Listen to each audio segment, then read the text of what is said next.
everyone, and welcome to another Scots Way Hey podcast. And today I'm joined by writer and poet Charlie Roy to talk about her debut novel, The Broken Pain. Hello, Charlie. Hello, Alistair. Thank you for having me. Well, it's an absolute pleasure. So first of all, how would you describe The Broken Pain? When people like me ask you what it's about, how do you do that? That's a good question. At first, when people would ask me, I would go, "Oh, I don't know. It's about stuff and life." But really, it's about families. It's about relationships. It's about how we perceive ourselves within a family, and how then that affects us. It's ultimately a journey in self-perception. But in terms of a narrative, it's the story of a young woman who has made a tragic discovery and really has to piece together parts of her life to understand why this has happened and then move on from that and heal. Yeah. It's, I have to say, it's a bold opening. That would be an understatement, you know, to go in that strong at the beginning. Yes. So why was this then the story that you wanted to tell for your debut novel? That's a big question. I've always been someone who has enjoyed writing. I started writing back when I was at school. I enjoyed school, but I spent a lot of time writing notes to my friends, and instead of writing normal notes, I would send them little short stories. And so I always knew I was going to write something. And when it came to having the time and the brain space to write a novel, I found that this character I'd sort of developed, and we can speak about that a bit further on, but I developed for something else and realized that the story I'd started telling wasn't one I wanted to tell, but I had this character and I was really interested in exploring this person. I felt very strongly I wanted to write about mental health, about young women, about families and relationships. And so that came about, and I was very driven to write it. It wasn't as though I thought, right, this is going to be my debut novel, I'm coming out with this. It was more that I had this need to write this story, and that has become the debut novel. It could have been leapfrogged, it never was, but that's how that came about. Yeah, I guess what I was thinking about was that you often have, I think debut novelists often have these stories or these characters that they've kind of carried with them for a while. Mm-hmm. And, you know, it's almost everything that you've got to this point that some people throw into that first novel, you know, and I wondered if that was the case with yourself. Yeah, I think certainly to an extent. I have a few other things going. I'm someone who always has projects on the side and various things, but this was the one that just kind of got the reins and we got going, and that was that. There was no stopping me after a point. Had the bit between my teeth. And you mentioned the themes of the novel, or at least some of the themes of the novel, and I said that you're a poet as well. I mean, these are things that you've already covered in your poetry, so these are things that are obviously very important to your writing. Yes, absolutely. I mean, things are changing. There are a lot more people writing about mental health and about women's mental health, because I think that is slightly different, again, because there are other factors that are involved. I think all these things need to be spoken about and spoken openly. And certainly with poetry, before I sat down to write the novel, I'd been going to a lot of poetry events, and I think absorbing not other people's stories per se, but the ideas and that was coming in a great deal. And certainly myself, I have experienced depression and I have self-harmed at times, and I certainly had postnatal depression after my children were born. So these are things that I've been through and I really wanted to talk about. Unfortunately, I also lost a friend by suicide, and I think that these are things that need to be spoken about. So all of that coalesced into this, and to writing about it, and that need to write about it. But I mean, just to be clear, Tam's story, my character, that is not my personal story. This is not my life story. My life was very different, but certainly some of the themes were there, and with poetry as well, it's something I need to explore. One of the things I take from it is that it's a novel, it seems to be, if people read it, they will reflect on their own family, and actually could promote conversations that might not have happened otherwise. Sorry. Yeah, I'd like to think so. I'd like to think that it's something that will be part of a wider conversation that is needed. I think it's definitely a novel that's a bit of a Marmite novel, and the reviews that have been coming through so far, people have either said, I've loved it, I've really related to it, or people have gone, couldn't even finish it, it was too sad. And And I think that that's also part of it. I think it's interesting when people find it too much. And I think that if that allows people to have conversations, or perhaps to take it away and think about that, and not that that means that people need to go into a great period of self-reflection about their own memories and experiences. But I think certainly in terms of relating to other people and what other people might go through, I would hope that it might be even a small part of that type of conversation. That's interesting to see those kind of polar reactions. And I guess some people read for different reasons. You know, some people read to escape and all that kind of stuff. And perhaps, you know, certainly with a debut novelist, you're not entirely sure, you know, what you're going to get. I can't imagine not finishing it. You know, it's something I think that you had to get to the end to find out what happened. But before we go into kind of more detail in that, was it always going to be structured the way that it was, you know, because it moves around in time, you know, you move, but you know, you've got kind of present day, for want of a better word, then you move back. And was that something that you always wanted to do, or did that evolve as you were writing? Yes, and also no. So originally I had developed it slightly differently, in that it was moving backwards and forwards, but not quite so quickly shifting between the time periods. So you had a bigger block of now. So for instance, the opening scene goes quite quickly into the past, but actually we went right up to, and I don't think it's giving much away, but what happens during the funeral, that was all a block. And then we had that then triggered some memories, and that was then another block. And also there was more from the point of view of other characters originally. But I felt that was a very early draft, and as I was going through it, I thought, no, this isn't correct. This is Tam's story, and actually trying to show how other people see her doesn't work. So I cut that out, and that's when I started shifting around with the time period. And because one day my husband came into the sitting room, and I had like all of it in paper all across the sitting room floor, all these little stacks, and he's like, "What are you doing?" And I was like, "I'm writing." He's like, "That doesn't look like writing." What's happening here? Like, I'm just moving the chapters around. And but that was quite early on in the process, and I realized that I wanted to follow, I think it follows a thread. It doesn't, I like, in my mind when I was writing it, it doesn't jump around in terms of trying to be confusing. It's following a seam. So that I don't think that memory is ever linear, which is a hard thing to explain, but my memory certainly isn't linear. So for instance, I might, I don't know, smell a cup of coffee, and then I'm back in a different moment, and yes, I've traveled in my memory, but your memory works like that, because that might then take you to a separate moment. And so I felt that it's a strange thing to say, it's not chronologically in order, but it's in order of memory. Yeah, that makes sense, because I think when the bits that move back, it's often something that has triggered Tam to you know, whether it's a person or an event or a revelation or something like that, and kind of moves back.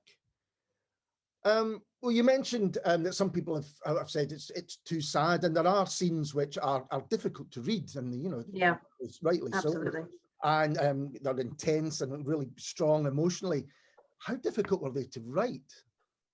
Oh, so it's a really good question, because in a strange way they were very easy to write, which might make me sound like a bit of a monster, but it's hard to explain. I felt I knew Tam, because of the way life is for me. I've got 2 kids and so on, and things were very busy, and we moved house a lot for a while, and so I felt I spent a lot of time with this character. So when I came to sitting down to write it, it was almost as though her story was coming through me.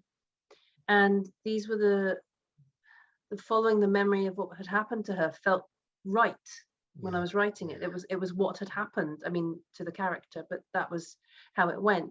What I found difficult was then when I was rereading it, and I'd think, oh my God, that's awful. I can't believe I wrote, oh no, I can't believe that happened to them. And I remember getting quite upset and actually reducing myself to tears a couple of times. And there were more than once I was tempted to remove scenes and go, I'm just going to protect them from this awful thing. And in particular, there's one which is a Christmas one, which I took out for a while, not for long, it was a couple of days. I was like, I'm just going to take that out. It's too much to happen to them. And I put it in a different folder. I thought, oh no, it actually has to happen. But it's interesting because it wasn't in the writing of it that was hard, that flowed, and it's very difficult to explain, I think, particularly to people who maybe don't write, how that can happen, that it can just flow through you. But yeah, the rereading it, some of it I just thought, oh no. Well, I've spoken to writers who say that when they write their characters, they're often surprised about the way how things turn out, and they're, well, I didn't expect that at all. That's really shocked me, and it sounds like that might be the case. Yeah, it's a strange thing, and it's happened to me with my poetry sometimes, where I've kind of got into an idea and it's almost meditative, and you just follow and follow and follow, and I get to the end, I'm like, oh wow, that happened. And certainly with some of the scenes in writing this, it was the story that needed to come out. It wasn't as though I sat down and thought, right, this evening I'm going to write a particularly difficult scene involving. That's not how it happened. It was more like, oh, I feel like I'm gonna have a chat with Tam this evening, which does make me sound like I'm hanging out with my imaginary friends. But that's what happened. It fell into place. Well, actually, one of my questions says, this is clearly Tam's story, but was it a sort of collaboration between you and Tam? And that seems to be what you're suggesting, that there was this kind of, well, as you say, it's a story that you felt needed to be told. And is that all the more stronger because you grew to see Tam as a real person almost? Yeah, I think so. It's kind of as I say, it's a hard thing to kind of explain, because to me, yes, she's in my mind, but she's also real in a way. And later on in the story, for instance, I was ready. I had thought that we would go straight from Glasgow to the Balearic Islands, sorry, not Balearic, Canaries. I was right, well, we're going to go, and I really felt like Tam was going, no, not ready, not happening. We're not doing that right now. Okay. I think that's a really interesting aspect of the book, because you kind of almost would expect that jump. Like, we have to address this and we have to address this now. And I think a lot of writers have done that. But actually, you've kind of given almost time for Tam to almost, it's a cliche about traveling, but discover herself through traveling, or find out more about who she is. And those scenes are great, because part of me wanted to know more. I wanted to know more about Tam's time away, and the people that she met, and the kind of lives that she lived. And it also means that now we won't give anything away here, I'm not going to, but as the book reaches its conclusion, it's almost even more tense than it would have been otherwise, because time has passed. Yeah, and it's interesting, because I would have made that leap straight away. And yeah, Tam wasn't ready for that, and so it was really interesting to follow this journey of her traveling, and as you say, the journey, and it felt to me as though she was, in the way I was writing at this point, there was a bit more, I suppose, direction from me, but she was trying on various happy endings. Yeah, that's yeah. You know, she's riding off into the sunset. She's changing her life completely. She's being these other people. And I think the thing that some people might miss is that really, even though the first half is quite sad and hard going, it's about finding growth and healing. And she's tried on exterior things. It has to come from within. Yeah. And then she's ready for the next step, because she had to go through this, just like trying on different jumpers, I suppose. I mean, that's being a bit facile, but it's trying on these happy endings. I took from it she wasn't ready at that, you know, emotionally, purity, whatever, wasn't ready. And then by the time she decides, now is the time to do this. And I feel such a shame for people who said, this is too sad, I can't read the rest of this, because what I took is there is a sense of hope, and a sense of, I mean, it's not a bleak book in that sense, you know, there's a lot of hardships that go on, but it's about the whole book rather than just you know, what you get at the beginning. Very much so. I think definitely it is a whole journey. I think for me that was definitely a driving force, and I think because I felt I knew Tam, I knew that she was okay now. Yeah. I wasn't talking to someone who was still going through this. In my mind, it was someone who is okay now. And actually, in my mind, I've left the story where I've left it. But to me, Tam is now actually enjoying a relatively happy life in what she's doing. I feel like you know, she might, well, she does comfort dog walks with me. She's kind of stopped doing that now, but we would, you know, go and chat and so on. This is in my head, which makes me sound, I think, a little, yeah, but that was certainly, she's not still someone who's struggling to cope with it all. There's been healing. And so I was writing it from that perspective, knowing that this was what she'd gone through. I was going to ask if Tam was still with you, or when you finish a book like this, can you just say, right, these characters are done now, or because it's a novel that stays with you when you read it. You know, it's one of these books you can go, oh, that was great, put away. The themes and the ideas and the whole thing, particularly about family, for me anyway, really stayed with me. And I wondered if it was the same for yourself. I feel like we've maybe lost touch a bit, but we're probably, I don't know, she's maybe now a Facebook friend. I don't know. Like, I kind of know that she's fine, which, again, it sounds very strange, but I don't feel like I need to check in on her at the moment. Yeah. She's okay. And it's a very strange thing to explain about my imaginary friends that don't need me to send them a message at the moment. I'm like, yeah, you're okay. I'll send you a Christmas card. You know, it feels like it's, you know. So I was going to say, we've all got friendships like that, you know, that you know, time has passed, but I know they're all right, and that's enough for now. No, I have a new friend now. I've moved on. Well, maybe we'll come to see about your new friends later, if you can talk about that. But going back to the characters, for me, it's a novel packed with really kind of memorable characters, people that I really wanted to learn more about. But of course, you know, there's only so much time and space you can do. And a lot of them, to name just a few, Bugs, Nana, Mick, Mrs. Ranjit, they seem really kind of fully rounded with backstories. And is that something that you gave them or were aware of? Because I think it's quite unusual to have, when it's so much one person's story, to have these characters around who have their own incredible stories to tell as well. I think, to me, I felt I knew them as well. They weren't just people who were filling a space. There were a few people at one point who, there was a few extra characters who were, I suppose, space fillers, and some of them left early doors, and a few others I was really grateful to my editor Peter when he said, look, this character, this bit here, we don't need that person, they don't reappear. And so there was, from that point of view, it was a longer manuscript, so there were a few that went, but a lot of them, like say Mrs. Ranjit, I can absolutely picture, I can smell her food. You know, in the hallway, she's there, and I could almost write, again, because I like to go for a long walk while I'm thinking. I've got a very lovely dog, and so we go for long walks, and I'm quite often ruminating all these characters, so it's not as though I'm just sitting down and writing them straight away. And again, with the children and so on, I'm usually kind of ready to go when I sit and write. So I'll think, oh, the neighbor, Mrs. Ranjit, and I'll go for a walk, and I'll fully populate them and what they're like. And in my mind, I know not just Mrs. Ranjit, I know what her parents' story and when they came over, and I know what the kids look like, you know, and all of this is they're real. Nana as well, like I can absolutely picture what her life was. So it didn't, I was just describing who they are to Tam, but also how I see them in a way in my head, if that makes sense.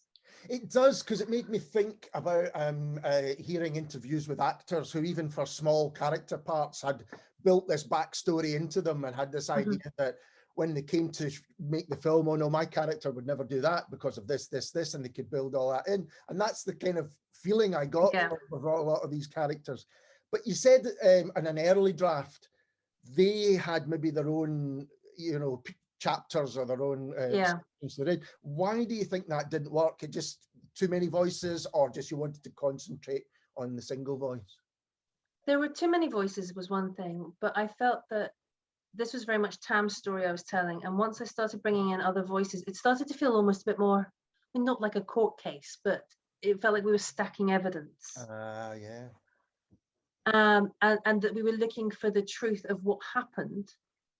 And I decided that we didn't need to find out the exact things, because actually it is about memory, and it's about how that shapes you and how that changes how you perceive the world around you and the person that you are. So ultimately it didn't really, we didn't need to know these other things. And so that was why I thought it was a better story. It was it conveyed more what I was trying to do by not having the extra voices.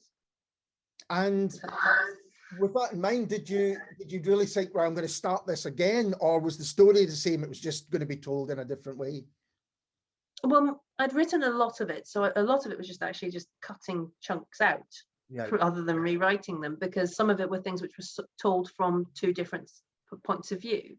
For instance, the funeral had the point of view of Lou, and also actually Mrs. Ranji, kind of sitting further back.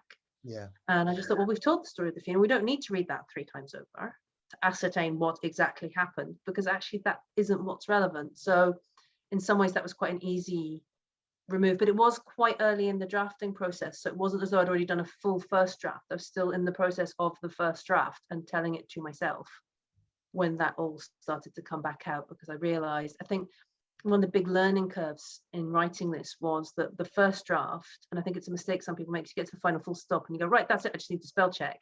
Yeah. And actually that the first time you go through it, you're just telling the story to yourself. You're finding the voice, you're finding the characters, and you then have to go through it again. You have to. Yeah. And that was a bit of a learning curve, but I was really glad of it, actually.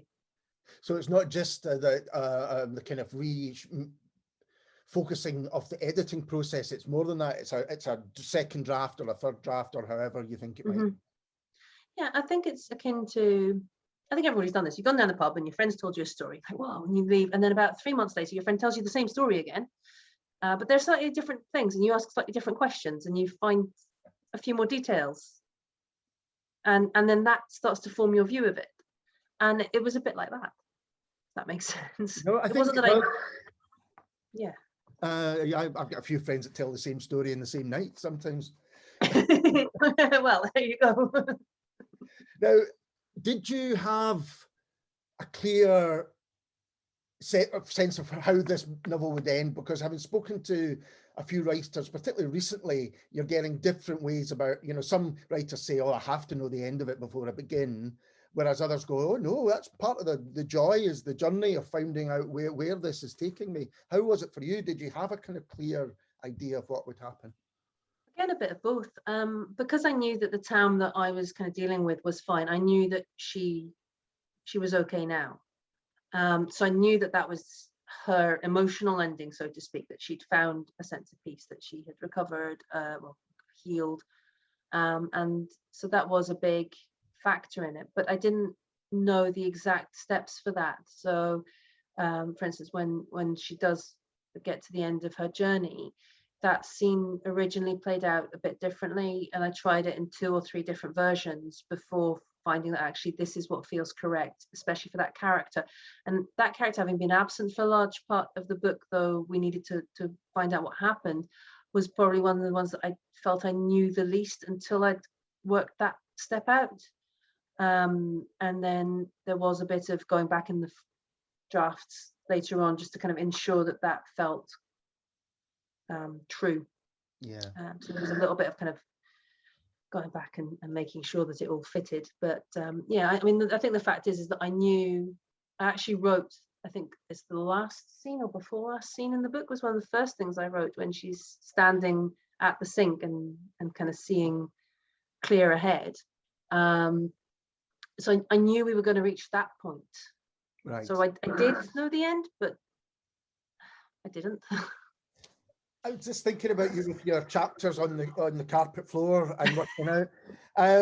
So did you write it then in a linear fashion, or was it written, well, here's what triggers this, and then you go away and read that? How did you approach the actual timeline of the novel in that way, in the sense of writing it?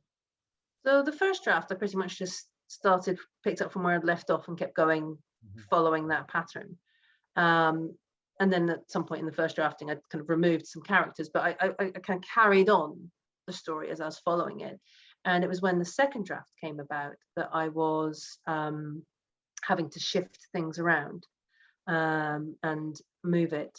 And that's when I put things out on the floor. And yeah, that was how that happened. Not entirely sure how to go from there. Like it's a hard one to explain, because then I did have gaps in it, so I knew I was kind of filling gaps in, but I was still going through it in the same way. So it's not as though I wrote a new gap at the end and then went back to the new gap at the beginning. It was kind of all the way through each time. Yeah, I think I've got that. But so you had your ending, and you started at your beginning, and in the process of that, you were kind of filling gaps along the way. Yes. Excellent. It's just, I'm really interested in how people write, because it does seem to me every single writer approaches it in their own unique way. Yeah, I think at one point I was a bit like, I don't know if you've seen, there's a meme from a show called It's Always Sunny in Philadelphia, and one of the main characters has got this wall behind him with like lots of bits of paper and bits of red string joining things up, and he's got this really urgent look on his face, like, and I think that's a lot of times how I felt about it. I was like, this goes here. I remember seeing a picture, I think it was Will Self in his study, and it just Post-its right across the whole of the wall, and thinking, I don't know how you could possibly deal with that, but there you go. What different things for different people.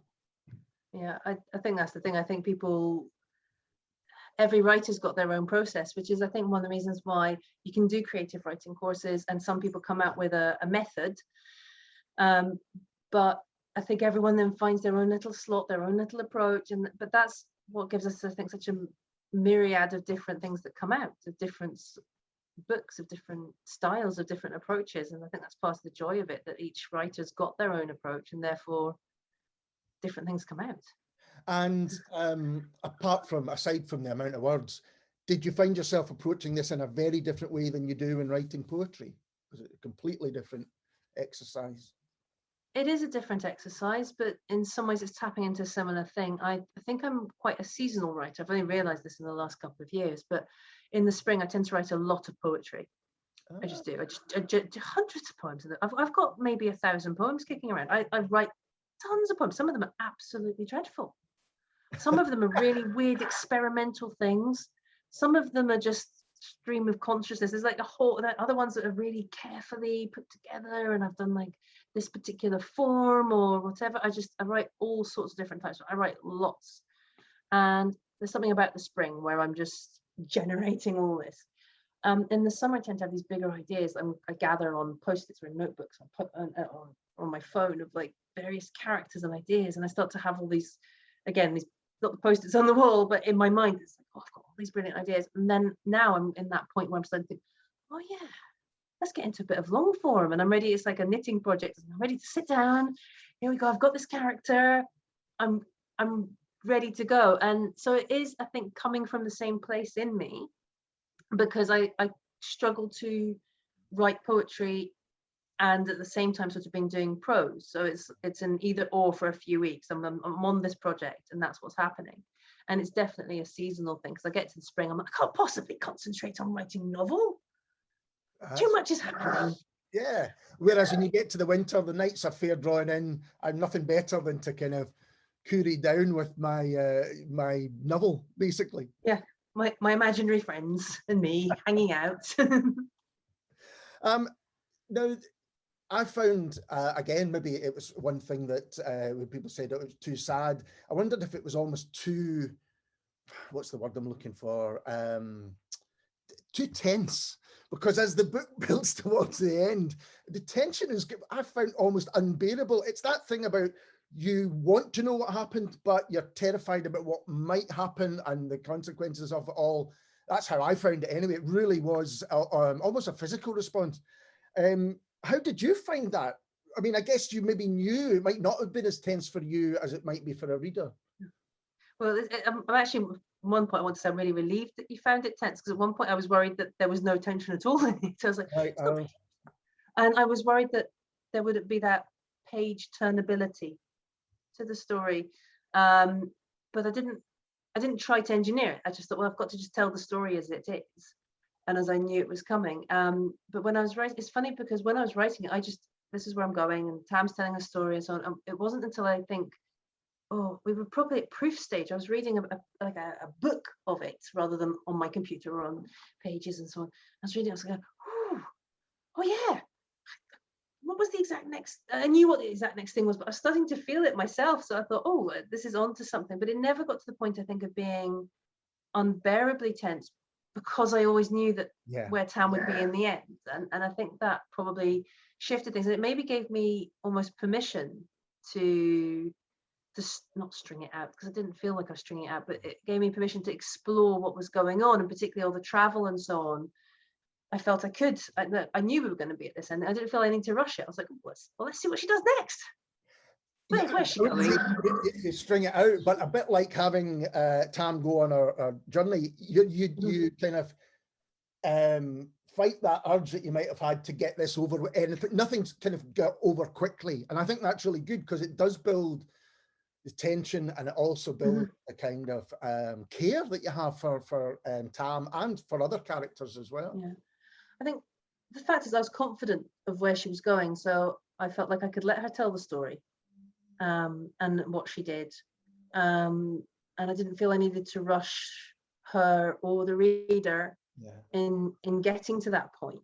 And I did, I think, in some ways make sure I tried to kind of guide through and make sure we didn't spend too long on the journeying, because I think that could have ended up being over strung out. I mean, I think I like to think that what I've achieved is that you'd like to know what she did, and you'd like to know more details of her life in the various places, but that you probably know enough to picture it and to fill that in yourself, and that we didn't need to spend chapter upon chapter with more detail. I think I like to think we kind of was okay to see those snapshots, as it were.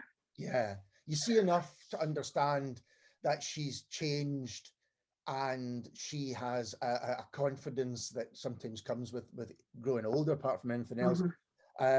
Yeah, I think you're right. Even though we'd like to know, perhaps, you're thinking, is there no secondary source material here that can let us know how she got on in San Francisco or whatever? Yeah, that's all in my brain. But that was almost like, again, it was those long dog walks. My dog's got a lot to be thanked for, but it's almost like I'm like watching it as a film in my head. So particularly, when she's on the West Coast and so on.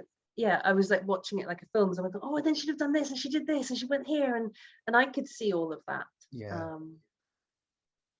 It's like Nikki and Lou's stories all in my head. It's all there. You've got the version of the director's cut in your head. Stories go off, absolutely. But so, I mean, at the heart of the novel is a huge secret, and the book examines how they can affect families, even when they're told perhaps with the best intentions. Did that make you reflect on your own family? I mean, it kind of made me reflect a bit on mine, I think. I think the fact is that all families have got secrets, and I think all families have got people who've made wrong decisions with good intentions, or who've made decisions that they knew were a bit shaky but had to be made anyway. And I certainly think that you can't write something like this without some amount of self-reflection. However, it wasn't me specifically looking into that or delving into that. It was more in terms of looking into how particular things might affect a family in general. So I was one of the things that I'm not sure is as obvious, but it's certainly a theme in my mind, was how the laws have changed for women over time. So the decisions that Nana had to make post World War II, where she was very much stuck between a rock and a hard place. She had the expectations of society around her. She had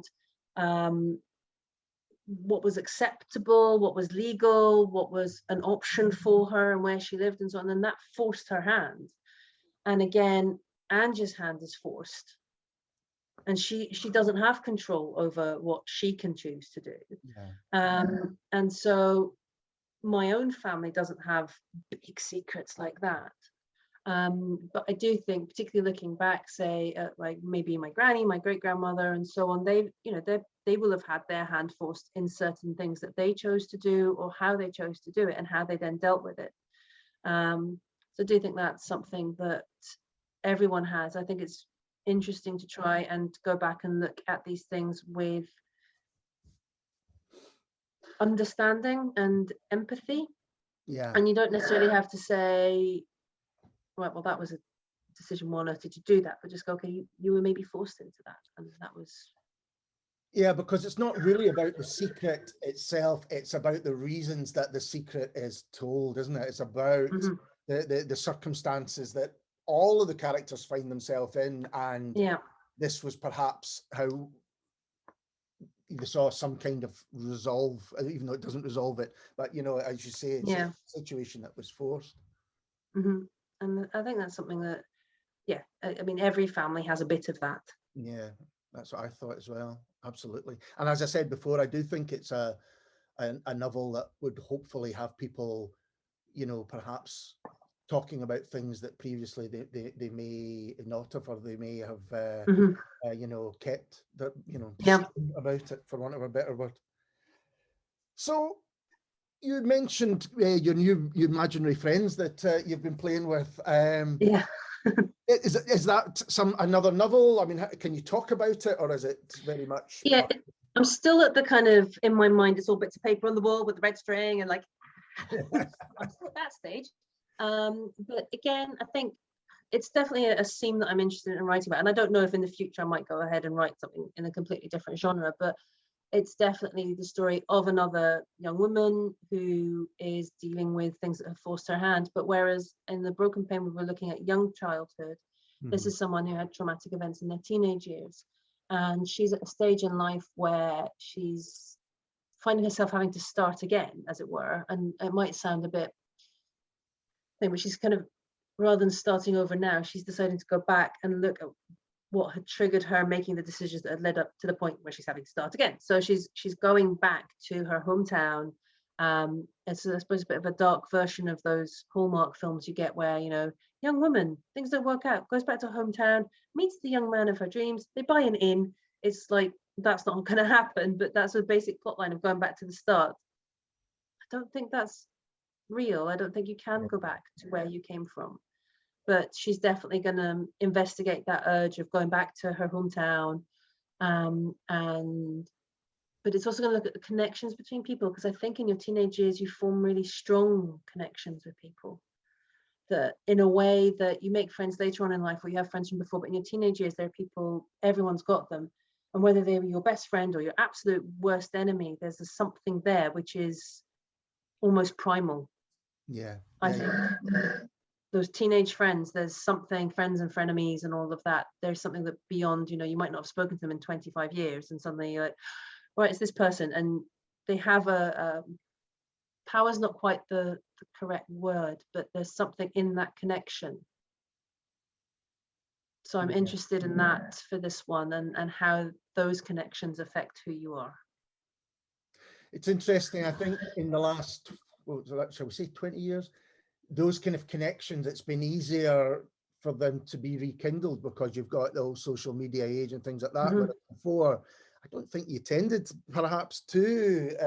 You might have friends that you've stayed friends with all the time, but the frenemies, as you say, or the people that there was a reason that you didn't. It's the reason you moved on. It's the reason you moved on. But I think that's really interesting because it's not just that you change, everyone changes over that period of time. And sometimes you have people in categories and it's almost unfair to keep them in that that was that person back then, and that's how I see them.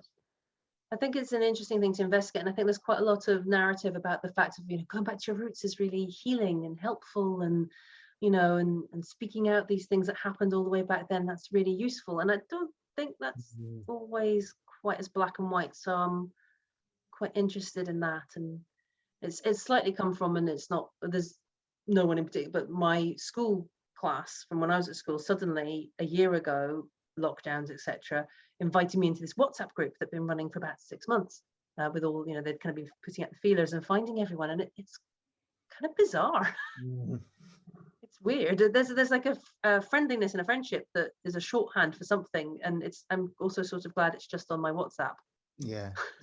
No, I absolutely understand that. It is an interesting time, and I think, you know, particularly with the COVID times, I think a lot of people were tempted to go back. I mean, nostalgia became huge in it's always big, but certainly at that time it did. And I can imagine that a lot of people wanted to go back just to escape the here and now.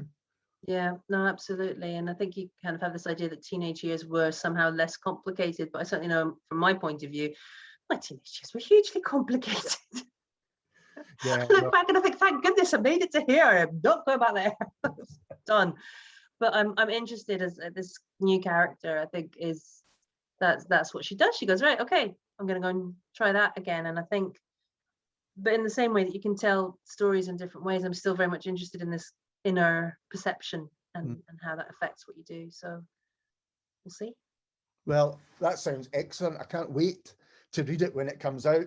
But for now, Charlie, thanks very much for taking the time to have a chat. I really appreciate it. Thank you. It's been my pleasure. And we'll be back soon with someone completely different.